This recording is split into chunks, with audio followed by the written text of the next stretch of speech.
Baie welkom by Fokus, ek is Lenet Francis. Môre vier Suid-Afrikaners die dag van versoening. 'n Bietjie later praat ons met Candice Mama oor versoening en vergifnis. Maar Suid-Afrikaners het die afgelope naweek 'n sug van verligting geslaak na Eskom se aankondiging dat daar die naweek tot en met môre na verwagting geen beurtkrag sal wees nie.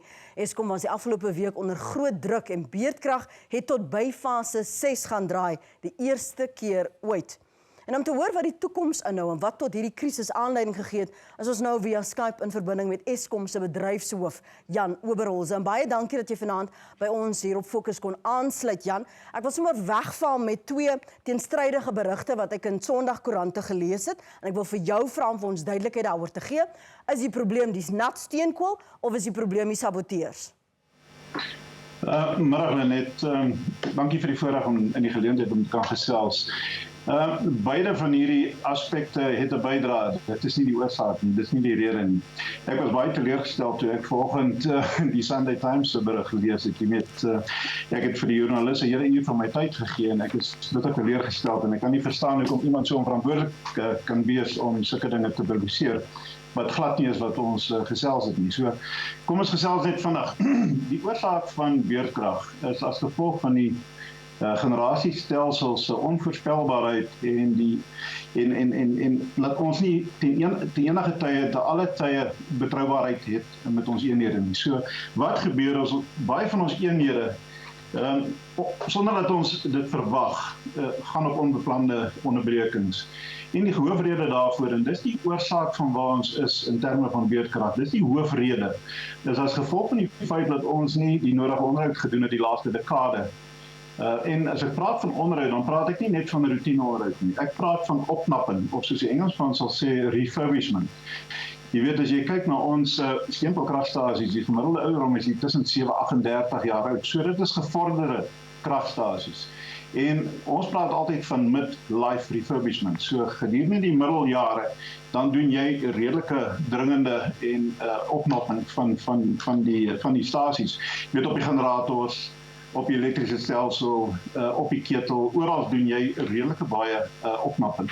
Nou, dis goed wat ons nie gedoen het nie, vir baie redes. Jy weet, ek wil nie gaan op, en ek wil nie modder gooi op wat het gebeur, hoekom het dit nie gebeur nie. Ons bevind ons self waar ons is op die oomblik. So, wat aanleiding gegee tot in aanloop tot die beurtkrag fase 2 is, ons 10 van hierdie eenhede het ons verloor as gevolg van onbeplande onderbrekings. En dit het ons gedruk na fase 2 toe.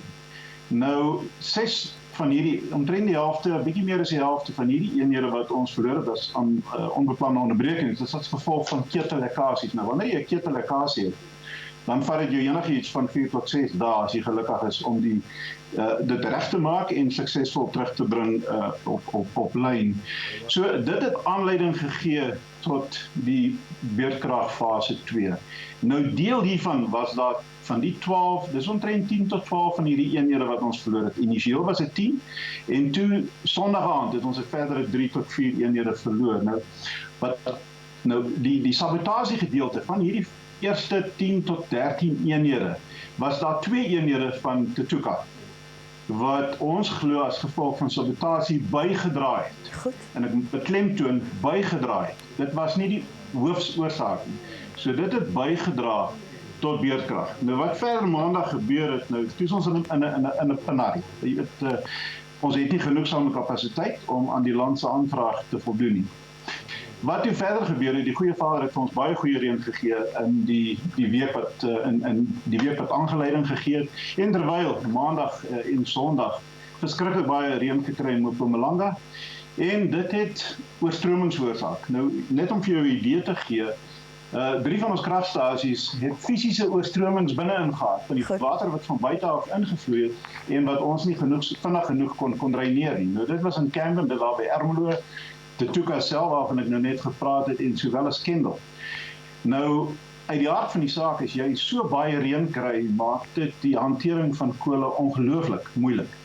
So weer eens die oorvloede wat ons gekry het, die vloede wat ons gekry het bygedra Jammer om jou te onderbreek. Jy het nou 16 maande teruggekom. Wat is nou jou prioriteite? Daar's nou twee dinge wat hier telke male ter sprake kom. Is die geloofwaardigheid van Eskom. Jy het verwys na onderhoud en instandhouding. En baie van ons verbruikers, Afrikaanse burgers wil weet, hoe is dit moontlik om vir 'n week lank te sukkel, en ek verstaan nou dat die instandhouding en om dit weer te refurbish, hoe lank dit neem. Hoe is dit moontlik na gesprek met die regering byvoorbeeld, skielik het ons dan nou nie beerkrag nie. Hoe is dit moontlik dat julle nou hierdie naweek beloftes kan maak dat daar nie onderbrekings gaan wees nie? Maar dan sit ons weer met onsekerheid. Help my om daardie prentjie en raai so bymekaar te sit asseblief. Nee, dankie Lenet. Dis nie omdat die president met ons gesels het dat alles reggekom het nie. Geensins. Ons moet besef dat van Vrydag af het die land se aanvraag totaal en al gesak. So baie van die maatskappye en vervaringsmaatskappye het basies gesluit vir die Kersvakansie. So die aanvraag van die land het baie gesak. En van die baie eenhede wat ons verloor het begin suksesvol terugkom. Nou, dit het basies bygedra tot die feit dat ons beerdkrag kon opsê. Nou, dit het gebeur 11 uur Vrydag aand, en soos ek en jy hier gesels, is daar geen beerdkrag nie. Ek het nou net weer gekyk na die stelsel, op hierdie oomblik lyk dit positief. Ons het 2 eenhede verloor, vanoggend 3 eenhede eintlik, en 2 van hulle is klaar weer terug, so as gevolg van sekere dinge wat ek nie nou oor wil gesels nie, so ons is besig om daarna te kyk. So ons voorsien op hierdie oomblik dat met die eenhede wat teruggekom het, suksesvol, en die feit dat die aanvraag van die land baie gesak het, laat ons nie beerdkrag voorsien tot die middel van Januarie. Ek wil net goed terugkeer oor vorige gesprekke wat ons hier op Fokus gehad het en ook die betrokkenheid van ons gaste en dan ook die verbruikers. Daar was so groot gewag gemaak van die kapasiteit wat Medupi en Kusile sou kon lewer. En die geprojekteerde krag wat dit sou lewer, die lyk blykbaar nie, word nie gestand gedoen nie. Wat is die probleem daar, Jan? Waarom is dit so onbetroubaar? Lenet, ons het defekte, ons het ingenieursdefekte. So, dis die kort en die lank van die situasie. Nou, ja, Medupi sowel as Kusile is oorspandeer, dis oor hulle tyd, en die kwaliteit is nie wat dit veronderstel is om te wees nie. So, ons het redelike ernstige defekte wat ons mee werk. Nou, die hoofkontrakteur waarmee ek werk, is totaal aan boord. Ons het besluit dat die fokus is nie om te blameer nie. Ons nie wat hulle sê, die fout is aan julle kant, en hulle sê vir ons, maar julle onderhoud en bedryf ons die stelsel nie oordentlik nie, julle kole is nie wat dit moet wees nie. So ons besluit, kom ons los dit een kant. En ons fokus is nou om toe te sien, laat hierdie eenhede presteer en laat die kommersiële proses in parallel langsaam gaan. So jy's reg.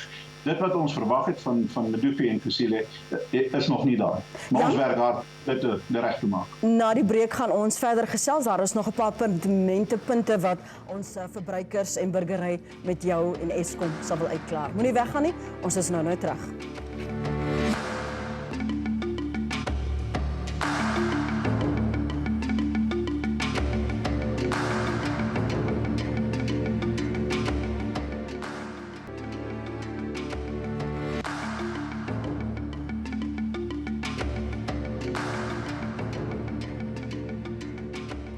Ons praat vanaand oor Suid-Afrika se energiekrisis. Beerdkrag van fase 6 is die afgelope week die eerste keer ooit ingestel, maar die afgelope naweek is alle beerdkrag vereers opgeskort.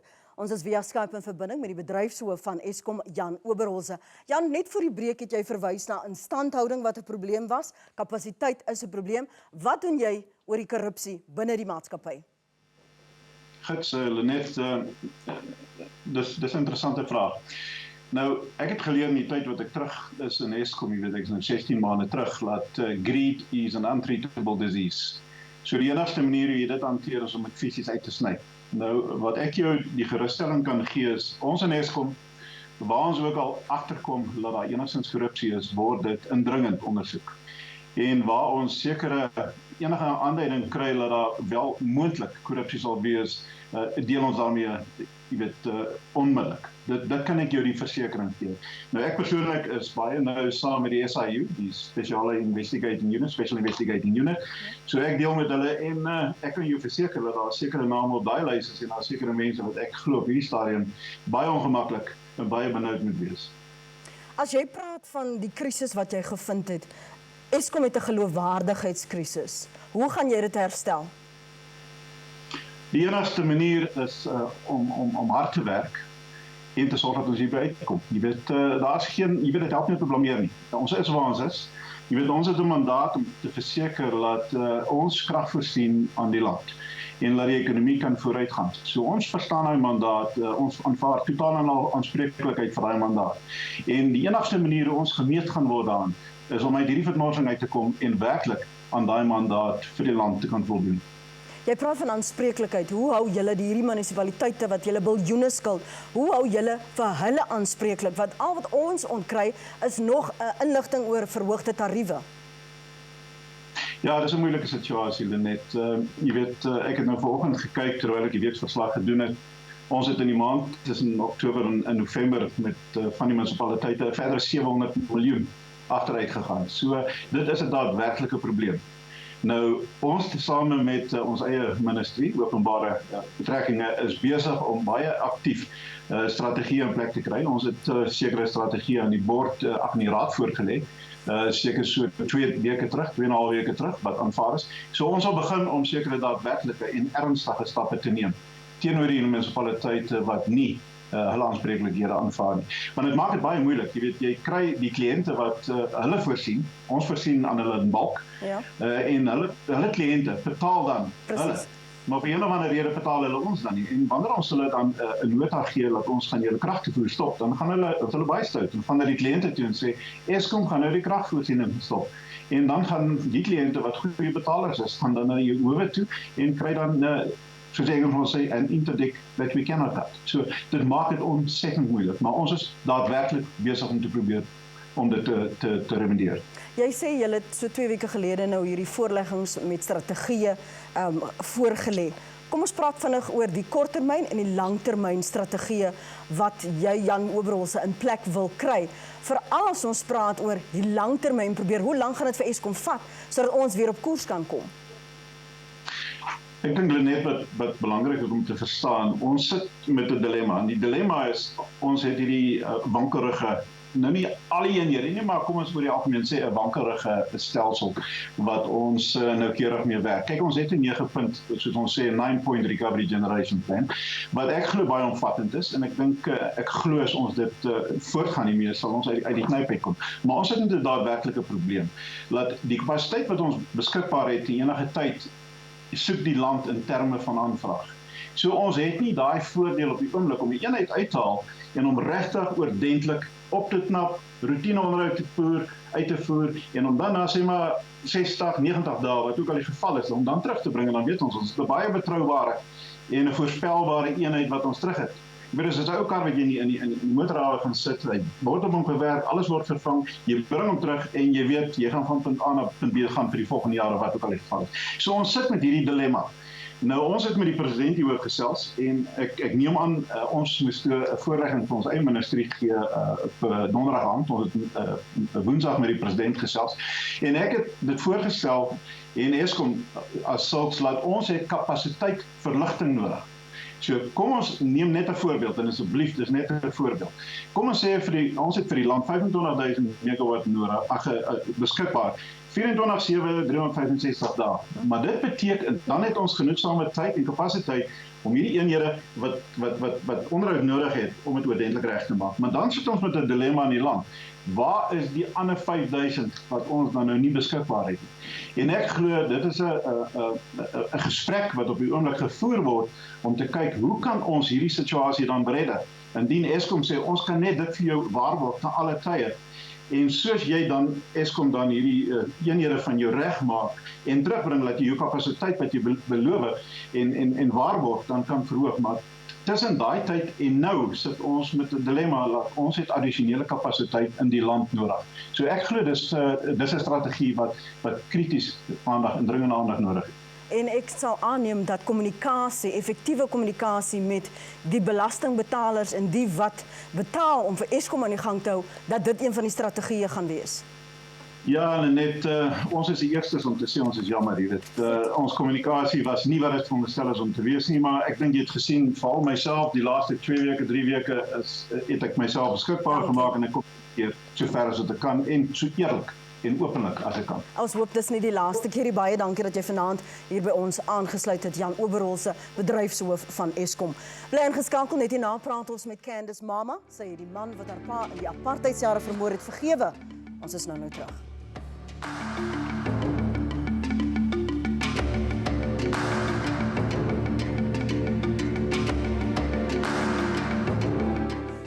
Dit Versoeningsdag in Suid-Afrika. Onlangs 'n steekproef deur die Suid-Afrikaanse Versoeningsbarometer het bevind dat die meeste Suid-Afrikaners wil versoen, maar kan versoening plaasvind sonder vergifnis. Vanaand praat ons met Candice Mama, wie se pa Glenek Masilo Mama deur die apartheidsmagte vermoor is toe sy net 8 maande oud was.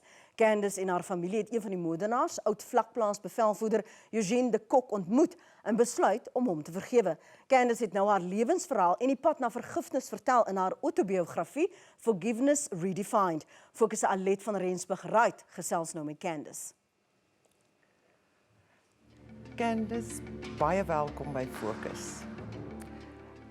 Let's start at the beginning. You were only 8 months old when your father died, so you didn't really know him that well, and I'm sure you don't have any memory of him, but you did a lot to find out who he was and the type of man that he was. Tell us about your father. Absolutely, and thank you so much for having me on the show, Lee.